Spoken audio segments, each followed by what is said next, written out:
తెలంగాణ రాష్ట్రంలో గడిచిన 11 నెలలుగా కాంగ్రెస్ పార్టీ ముఖ్యమంత్రి రేవంత్ రెడ్డి గారి యొక్క నాయకత్వంలో జరుగుతున్నటువంటి ఆటవిక పాలన చూస్తూ ఉంటే రోజు రోజుకి రాష్ట్ర పరిస్థితి దిగజారిపోతుంది అనే ఒక స్థితికి చేరుకున్నది. ఇప్పటికే అన్ని వర్గాల ప్రజలను మోసం చేసి మరి ప్రజలకి అబద్ధాలు చెప్పి ప్రజలను తప్పుదోవ పెట్టి అధికారంలోకి వచ్చినటువంటి రేవంత్ రెడ్డి గారు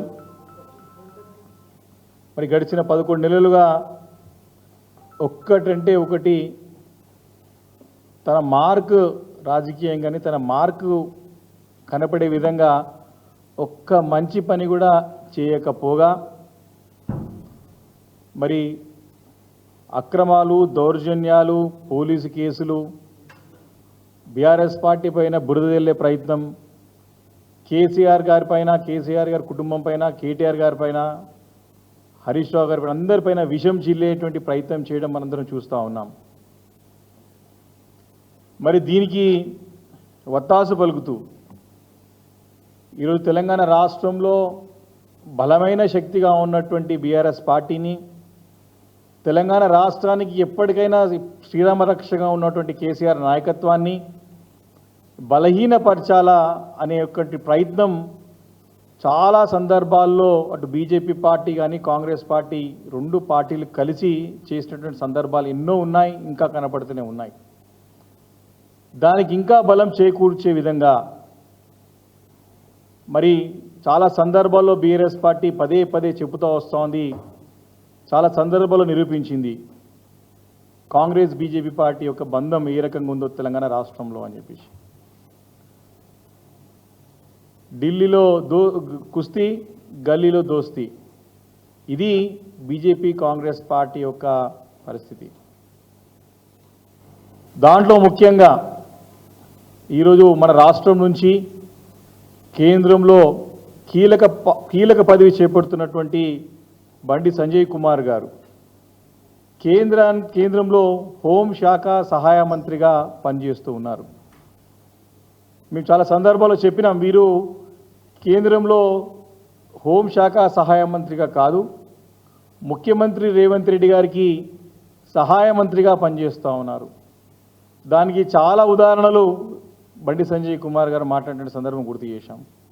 ఒకానొక సందర్భంలోనైతే వారు ఒక అడుగు ముందుకు వేసి ముఖ్యమంత్రి రేవంత్ రెడ్డి గారిని పదవి దించే ప్రయత్నం జరుగుతూ ఉంది, వారి పార్టీలో జాగ్రత్త ఉండాలి రేవంత్ రెడ్డి గారు, తన యొక్క మంత్రులు కొంతమంది కాంగ్రెస్ పార్టీ నాయకులు తనని సీటు నుంచి దింపే ప్రయత్నం చేస్తున్నారు, తను జాగ్రత్తగా ఉండాలని చెప్పేసి కూడా బాహటంగా ఓపెన్గానే కేంద్రంలో హోంశాఖ సహాయ మంత్రి కీలక పదవి చేపట్టినటువంటి బండి సంజయ్ కుమార్ గారు ఓపెన్ పత్రికా విలేకరుల సమావేశంలో పత్రికా ముఖంగా ఈ స్టేట్మెంట్ చేసే సంగతిని గుర్తు చేస్తా ఉన్నాను. అని అంతకుముందు కూడా మరిద్దరం ఎట్లా ఉండొచ్చు, కేసీఆర్ గారి పార్టీని లేకుండా చేయాలని చెప్పేసి కూడా బాహాటంగా అన్నటువంటి స్టేట్మెంట్ కూడా చెప్పిన సందర్భాలు చాలా సందర్భాలు చెప్పినటువంటి ఆ ఒక స్టేట్మెంట్ కూడా మరి మేము చెప్పడం జరిగింది. మరి ఈరోజు కూడా ఈ బాండేజ్ ఏదైతే ఉందో, RS brothers bondage, Revanth Sanjay యొక్క బాండేజ్ ఎంత స్థిరంగా, ఎంత గట్టిగా, ఎంత స్ట్రాంగ్గా, ఎంత దృఢంగా ఉందంటే ఫెవికోల్ బాండేజ్ కంటే, ఫెవికోల్ బంధం కంటే వీళ్ళిద్దరి బంధం ఎక్కువైంది. ఎట్లయితే రేవంత్ని సంజయ్ని విడదీయని బంధం ఫెవికోల్ బంధంగా ఈరోజు అవతరించి ఈరోజు వారి ఇద్దరి యొక్క రూపాయికార ఒప్పందం అనుకోండి, వారి యొక్క స్నేహపూర్వకమైనటువంటి వాతావరణం అనుకోండి, ఏ రకంగా ఒకరినొకరు కాపాడుకుంటున్నారు అనుకోండి, బాహటంగా బయటపడుతూ వస్తూ ఉన్నది. ఈ ఆర్ఎస్ బ్రదర్స్ అని మేము చెప్తా ఉన్నాం. ఈ ఆర్ఎస్ బ్రదర్స్ ఫెవికోల్ బాండేజ్ కంటే ఇంకా గట్టి బాండేజ్ అయిపోయింది. ఇద్దరి యొక్క బంధం విడదీరాని బంధంగా అయిందని చెప్పడానికి ఎలాంటి సందేహం లేదు. దానికి చాలా ఉదాహరణలు ఉన్నాయి, నేను ఒకటి చెప్పుకుంటూ వస్తాను. ముఖ్యమంత్రి రేవంత్ రెడ్డి గారు తన సొంత కొడంగల్ ప్రాతినిధ్యం వహించేటువంటి శాసనసభ నియోజకవర్గం కొడంగల్లో గడిచిన 3 రోజులుగా గడిచిన 3 రోజులుగా లగచెర్ల గ్రామంలో జరుగుతున్నటువంటి అన్యాయాలు, ఆక్రమణలు, అక్కడ దౌర్జన్యం, దాడులు, అక్రమ అరెస్టులు, వారిని రాత్రిపూట వెళ్ళి ఇంటర్నెట్ బంద్ చేసి కరెంటు తీసేసి దౌర్జన్యంగా తీసుకొచ్చి అరెస్ట్ చేయడాలు, వీటన్నిటిని చూస్తూ ఉన్నాం. 3 రోజుల నుంచి కూడా జరుగుతూ ఉన్నది. మరి కేంద్రంలో కీలక పదవి పోషిస్తున్నటువంటి తెలంగాణ రాష్ట్రానికి చెందినటువంటి పార్లమెంట్ సభ్యుడు, హోంశాఖ సహాయ మంత్రి బాధ్యతలు ఉన్నటువంటి కీలక పదవులు ఉన్నటువంటి బండి సంజయ్ గారు ఎందుకు నోరు మెదపడు? నోరు పడిపోయిందా?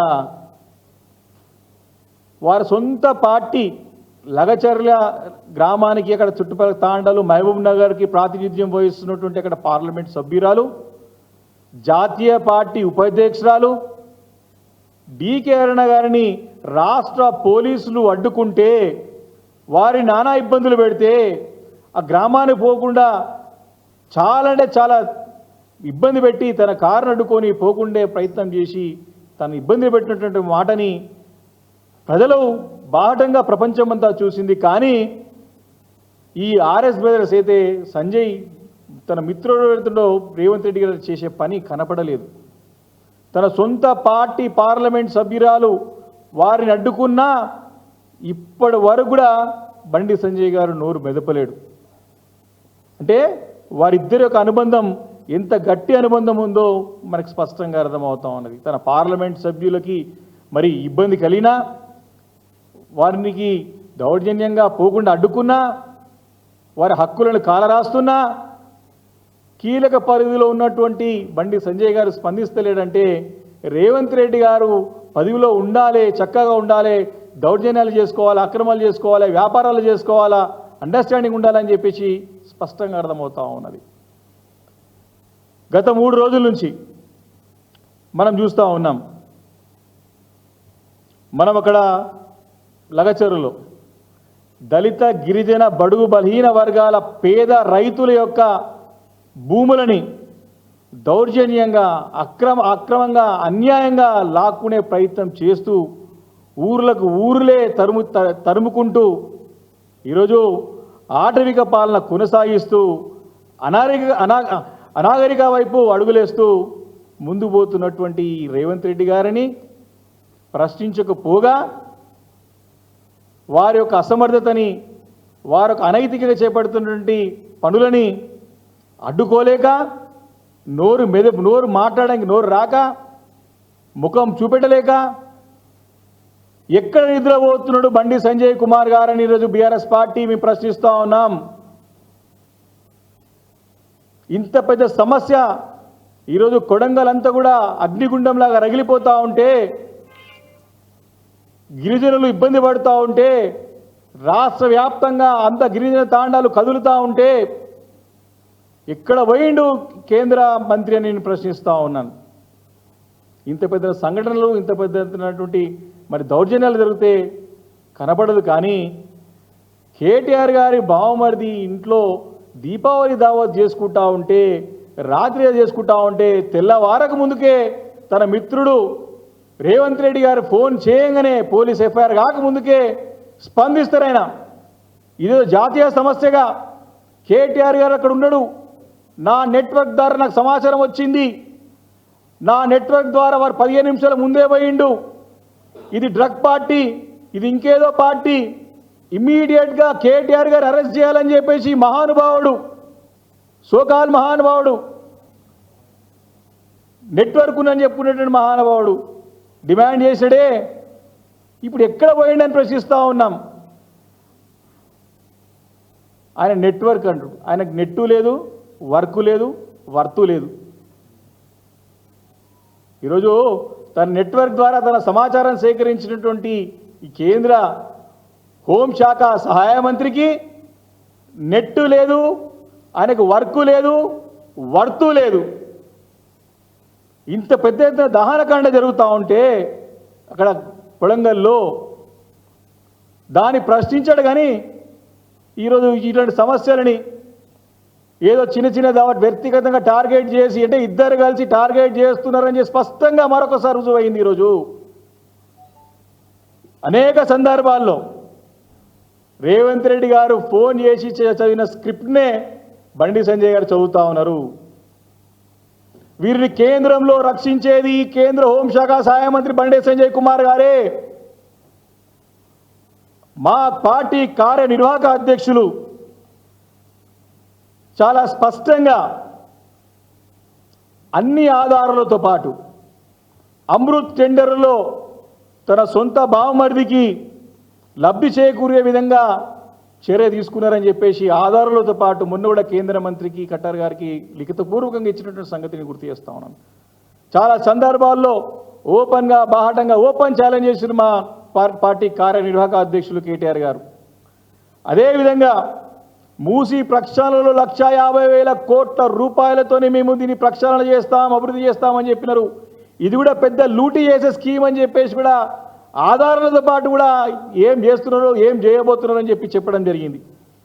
కొడంగల్ ఎత్తిపోతలలో ఇటు మెగాకి ఇటు రాఘవ్ కన్స్ట్రక్షన్స్ ఏదైతే పొంగులేటి గారిది ఉన్నదో సంస్థ ఇద్దరు కలిసి దొంగలు ఊర్లు పంచుకుంటారని చెప్పేసి కూడా ఓపెన్గా స్టేట్మెంట్ ఇచ్చారు మా పార్టీ కార్యనిర్వాహక అధ్యక్షులు కేటీఆర్ గారు.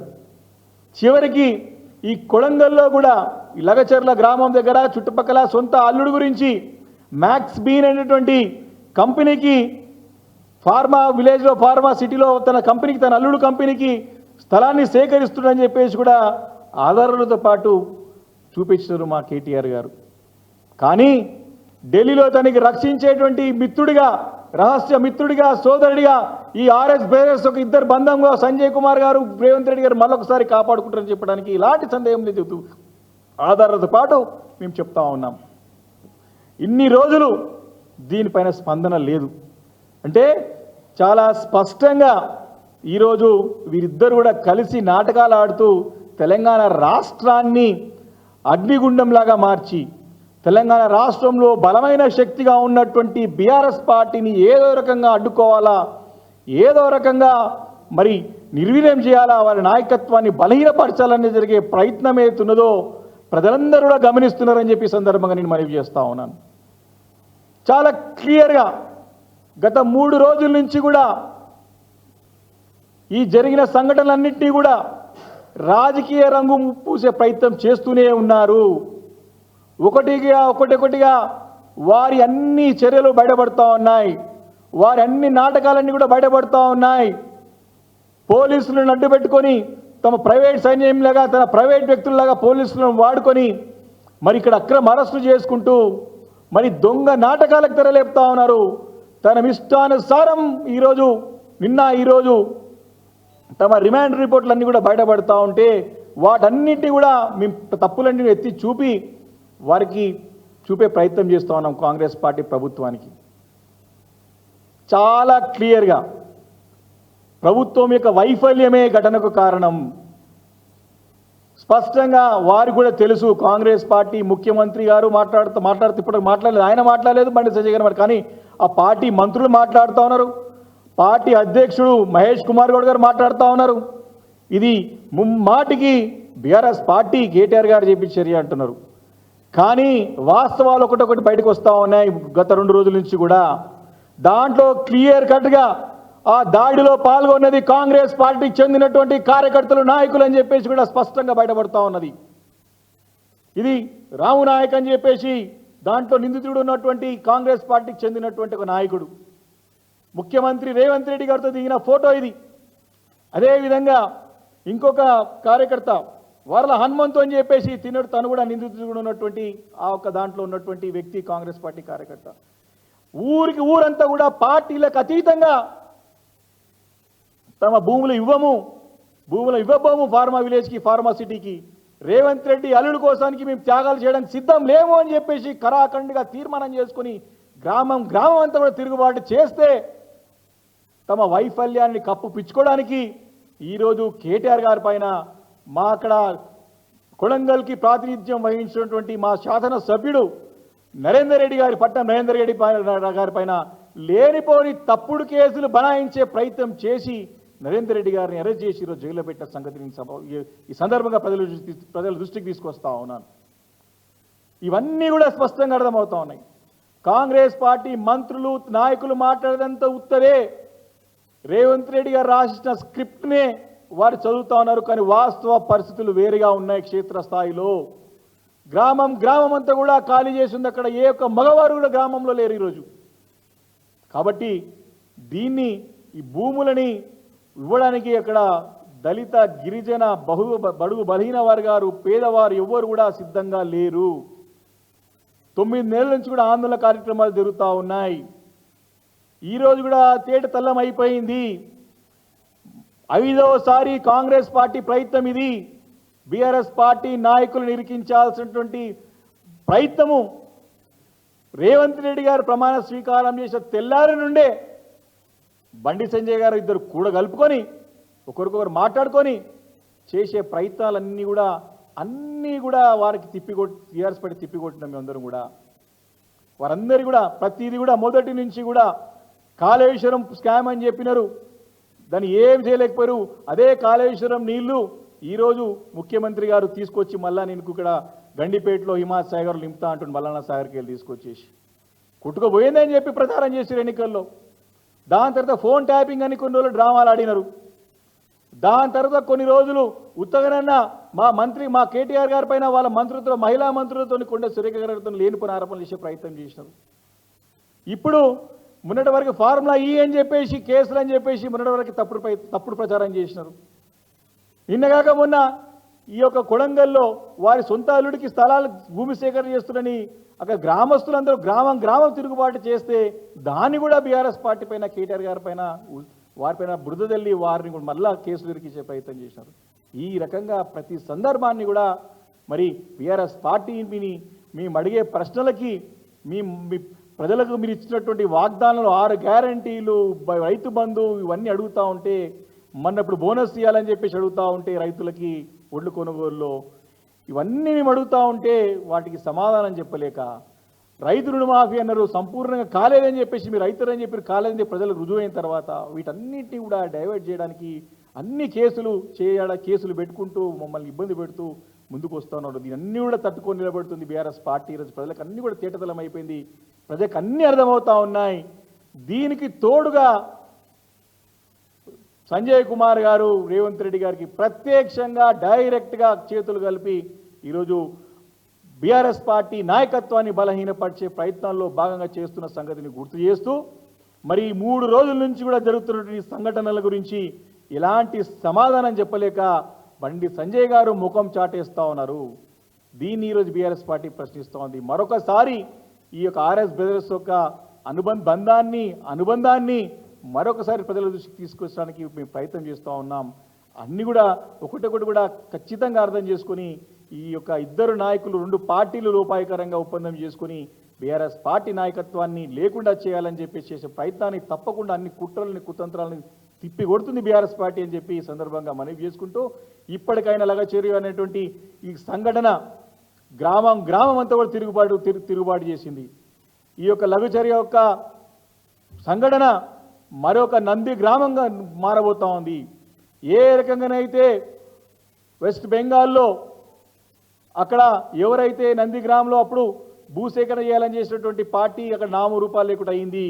ఈరోజు కూడా తెలంగాణ రాష్ట్రంలో ఈ కాంగ్రెస్ పార్టీ చేస్తున్నటువంటి దుశ్చర్యలు దుర్మార్గాలు తప్పకుండా తిప్పికొడతాం. రేపు కాంగ్రెస్ పార్టీ నామ రూపాలు లేకుండా తెలంగాణ రాష్ట్రంలో కావడం ఖాయమని చెప్పేసి కూడా ఈ సందర్భంగా నేను మనవి చేస్తా ఉన్నాను.